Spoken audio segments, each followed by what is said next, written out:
अगर माँ अपनी औलाद ते जान दे जाया कर दीजे, बाप अपनी औलाद वास्ते हर दुख बर्दाश्त कर जाया करदा है। अल्लाह अकबर। उकाड़े बंगला गुगेरा दे इलाका दे अंदर इंज रोटियां पकाण वाले तंदूर ते, रोटियां पकाण वाले तंदूर ते नौ ते सस दा झगड़ा हो रहा है। लोगों को रोटियां बना के दिंदियां ने तंदूर ते। शाम दा वक्त है ते माँ दा पुत्र घर आ गया।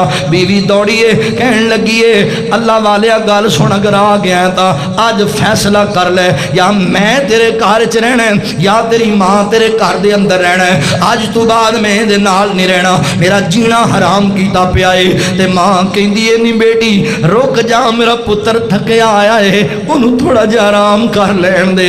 घर की गल है, बह के गल आसानी नाल निबड़ जाएगी। नहीं नहीं मैं मसला ही खत्म करना है, अज रोला ही मुका देना है। ते पुत्र अगे वधिया कहंदा मां तू मेरी जान क्यों नहीं छड़ देंदी, मैं सारी दिहाड़ी दा थकिया के टुटिया घर आना ते अगू तुहाडा तमाशा बनया होंदा है। अल्लाह अकबर। पुत्र मैं तेनू की आख्या, मैं ते तेनू कोई दुख नहीं दिता, एवें मेरे नाल लड़ पैंदी है, कोई गल नहीं मैं बर्दाश्त करनी है तेरी खातर। पुत्र तू परेशान ना हो। इस जालिम ने गुस्से अंदर आके अपनी मां नू धक्का मारिया ते मां तंदूर अंदर डिग गई, जल गई मां, सारी सड़ गई तंदूर दे अंदर। महल्ले वाले आके बीबी नू कढ़िया लै गए ने हस्पताल अंदर। हस्पताल अंदर इलाके दा SHO आ गया ते कहने लगा मां जिंदगी दा पता कोई नहीं, लोग सामने खड़े ने, सच्ची सच्ची दस कौन है जिन्हें तेनू धक्का दिता है तंदूरी अंदर छिटिया है। मैं अज इंसाफ तेनू लैके देना है, मैं उस बंदे नू तख्तेदार ते चढ़ा छड़ांगा जिन्हें तेरे नाल जुल्म कीता है। ते मां दी अखां पार आईयां ते हाथ बन के कहन लगी वे थानेदारा अल्लाह दा वास्ता ही मेरे पुत्र नू कुछ ना आखी, मेरे बेटे नू कुछ ना आखी।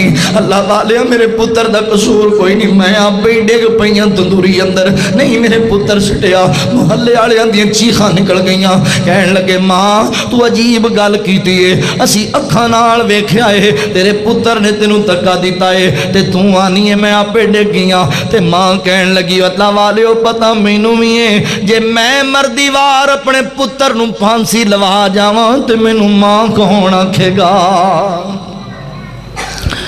ये मां है, मां मां की कदर करया कर, जे ना रही ना तेनू कदर दा उदों पता लगना। पुछ इन्हां नौजवानों जिन्हां दी मां चली गई है, मेरे को पुछ लै जिन्हों मां की सूरत भी याद कोई।